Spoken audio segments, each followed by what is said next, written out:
think that's the only reason I was born in Japan. I was about to say- Otherwise, if my father wasn't in the service, I wouldn't have been born outside the States. And anyway, so colorful life beginning. And I always love the question when I tell people, oh, I was born in Japan. Why were you born in Japan? Because my mother was there.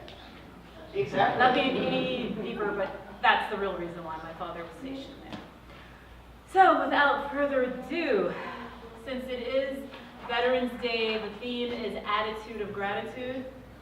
And everybody, once again, interpreted this theme slightly differently, which is one of the things I love about the roulette. We still all met the theme, but a little bit in our own style. So our first rouletter is grateful for the life hack demonstrated by her dog. Please welcome Ursula Pike.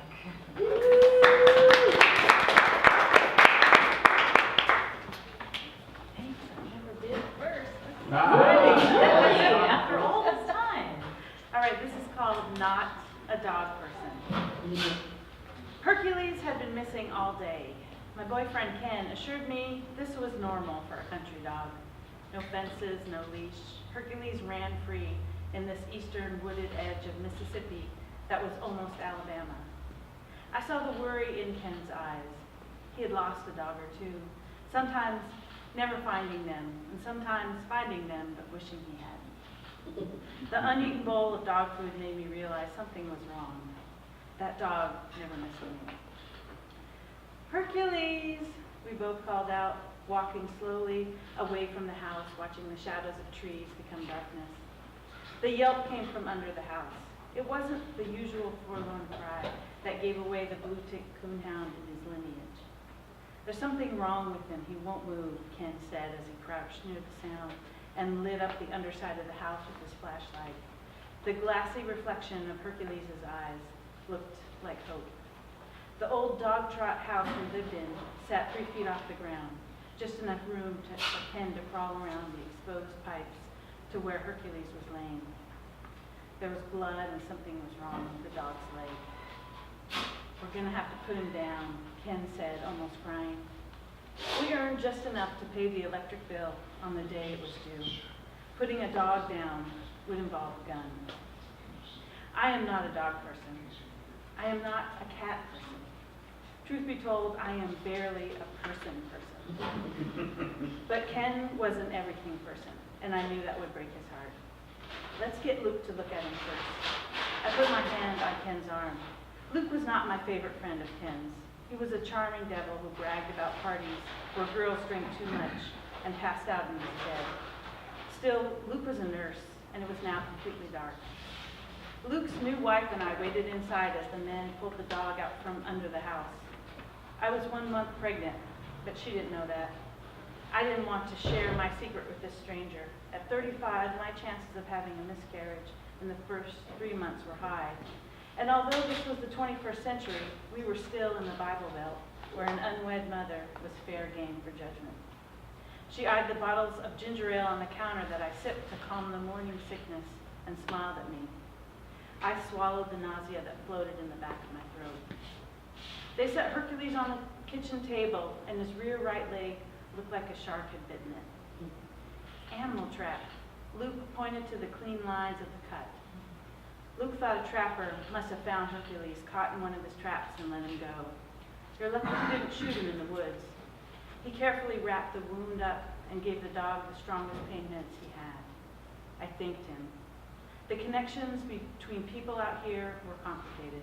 The communities we needed to survive were not always the ones I would have chosen.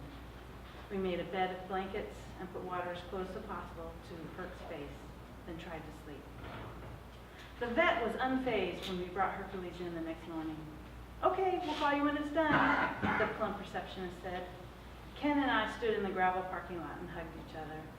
The vet's familiarity with the injury had been strangely comforting, as if this thing happened all the time and they'd take it off. They'd take care of it in a jiffy. And they did. He adjusted immediately to life as a 3-legged dog. He ran and barked and panted like any other dog. When we moved to Austin, Ken and Hercules would jog through the suburban landscape. Fast forward 10 years. Ken's 6'2" body barely fit on the hospital bed. His leg looked as if a shark had bitten it. The nurses prepped him for surgery. An early morning accident on his motorcycle left the bike intact and him with a crushed leg. I'll save as much of it as I can, the surgeon told me. Don't worry, he'll be fine. I turned my head to the side, the way a dog does when he can't understand a sound. He's about to lose his leg, I thought. How will this ever be fine? When I came home from the hospital that night, I sat with my 2 children and told them what had happened to their dad.